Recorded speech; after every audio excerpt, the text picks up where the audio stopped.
পুরান ঢাকার জমিদারি ভোজ রেস্টুরেন্টে যারা খেয়েছেন তারা হয়তো জানেন যে তাদের ওখানে একটা খাবার পাওয়া যায়, সেটা বেশ ভাইরাল, আর তা হচ্ছে বিফ গ্লাসি। মাটন গ্লাসি তো অনেক খেয়েছেন, তবে বিফ গ্লাসিটা হয়তো বা আপনাদের কাছে নতুন। আজকে আপনাদেরকে এই রেসিপিটা একদম সম্পূর্ণ ডিটেলসে শেয়ার করব, আশা করি আপনাদের অনেক ভালো লাগবে। তো প্রথমে একটু বড় বড় করে কেটে নেওয়া 1 কেজি পরিমাণে গরুর মাংস নিয়েছি, হাফ কাপ পরিমাণ দিয়ে দিচ্ছি ঘি, আর তার সাথে দিয়ে দিতে হবে হাফ কাপ পরিমাণে মাখন। ঘি আর মাখন দুইটাই কিন্তু দিতে হবে, এখানে তেল বা সরিষার তেল কোনোটাই ব্যবহার করা যাবে না। তো এরপর আমি এখানে দিয়ে দিচ্ছি 2 টেবিল চামচ পরিমাণে টক দই, 1 টেবিল চামচ পরিমাণে নিয়ে নিচ্ছি এখানে আদা বাটা, 1 টেবিল চামচ পরিমাণে রসুন বাটা, 1 চা চামচ পরিমাণে দিয়ে দিচ্ছি এখানে গোলমরিচের গুঁড়া, 1.5 চা চামচ পরিমাণে দিয়ে দিচ্ছি লবণ।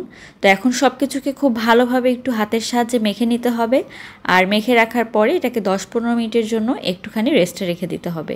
এতে করে কিন্তু খুব সুন্দরভাবে এটা ম্যারিনেট হয়ে যাবে। তো ভালোভাবে মাখানো হয়ে গেলে এটাকে আমি চুলায় বসিয়ে দিব। তো দেখতে পাচ্ছেন আমি কিন্তু একটু বড় বড় করে পিসগুলো রেখেছি, কারণ গ্লাসি কিন্তু একটু বড় বড় পিসেরই খেতে ভালো লাগে। তো চুলার জালটা অন করে দিয়েছি, এখন এটাকে কিছুক্ষণের জন্য একটু নেড়ে চেড়ে রান্না করে নিব। তো আমি হালকা করে একটু এই মাখনের ভিতর, ঘিয়ের ভিতরে এই মাংসটাকে ভেজে নিচ্ছি। তো তারপর এটাকে ঢাকনা দিয়ে প্রায় 10-15 মিনিটের জন্য রেখে দিতে হবে। 10-15 মিনিট পরে দেখতে পাচ্ছেন অনেকটাই কিন্তু পানি ছেড়ে দিয়েছে। এখন এই পানিটাকে একটু শুকিয়ে আসা পর্যন্ত অপেক্ষা করতে হবে।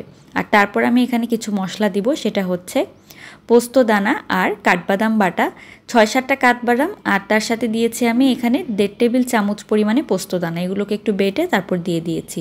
আর তার সাথে দিয়েছি অর্ধেকটার কম পরিমাণে জয়ফল, আর তার সাথে 1 পাতা জয়ত্রী। তো এগুলোকে একটু বেটে আমি দিয়ে দিয়েছি। আর তারপর দিয়ে দিব এখানে জাল দেওয়া দুধ। তো আমি দুধ দিয়ে দিচ্ছি এখানে 2 কাপ পরিমাণে। যেহেতু মাংস সিদ্ধ হতে একটু সময় লাগবে, তাই আমি এখানে দুধের পরিমাণটা একটু বাড়িয়ে দিয়েছি। কম আঁচে এটাকে অনেকক্ষণ সময় ধরে রান্না করে নিতে হবে। তো ঢাকনা দিয়ে দিয়েছি, এবার 20-25 মিনিটের জন্য এভাবে কম আঁচেই রেখে দিব। আর এতে করে কিন্তু মাংসটা একদম ভালোভাবে সেদ্ধ হয়ে যাবে। 25 মিনিট পরে আমি ঢাকনাটা তুলে নিয়ে ভালোভাবে একটু নেড়ে মিশিয়ে দিয়েছি। তারপর দিয়ে দিব হাফ কাপ পরিমাণে পেঁয়াজের বেরেস্তা। তো পেঁয়াজ বেরেস্তা দেওয়ার পরে 10-15 মিনিটের জন্য এটাকে ঢাকনা দিয়ে রেখে দিব। এতে করে বেরেস্তাটা কিন্তু গলে যাবে আর খুব সুন্দরভাবে মিশে যাবে। তো 15 মিনিট পরে ঢাকনা তুলে আমি আবারও একটু নেড়ে দিচ্ছি। দেখতে পাচ্ছেন বেরেস্তা কিন্তু একদম সুন্দরভাবে গলে গিয়ে কালারটা বেশ দারুণ এসেছে, তাই না? তো এখন আমি এটাকে একটু হালকা হাতে নেড়ে দিয়ে তারপর আমি যেটা করব, এখানে দিয়ে দিব সিদ্ধ করে রাখা ডিম। তো এখানে আমি 5টা ডিম সেদ্ধ করে রেখেছিলাম, তো সেই ডিমের খোসা খুলে আমি এখানে ডিমগুলোকে দিয়ে দিচ্ছি। তো ডিমগুলো কিন্তু অবশ্যই দিবেন, গ্লাসি রান্নায় অবশ্যই আপনাদের ডিম ব্যবহার করতে হবে। আর এই নিয়মে কিন্তু আপনারা মাটন গ্লাসিটাও রান্না করতে পারেন।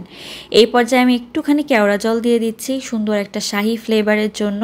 আপনারা চাইলে নাও দিতে পারেন, তবে দিলে বেশ ভালো একটা ফ্লেভার আসে আর পোলাও দিয়েও খেতে ভালো লাগে। তো আমার বিফ গ্লাসি রান্না কিন্তু একেবারেই কমপ্লিট। এভাবে আপনারা মাটন গ্লাসিটাও রান্না করতে পারেন। আশা করি আমার আজকের এই রেসিপি আপনাদের অনেক ভালো লেগেছে।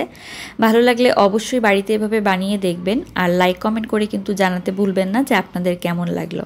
আর ভিডিওটা যদি বেশি ভালো লেগে থাকে সেক্ষেত্রে আপনারা আপনাদের টাইমলাইনে শেয়ার করে রাখতে পারেন, যে কোনো সময় দরকার হলে টুক করে দেখে নিতে পারবেন। সবাই ভালো থাকবেন, আল্লাহ হাফেজ।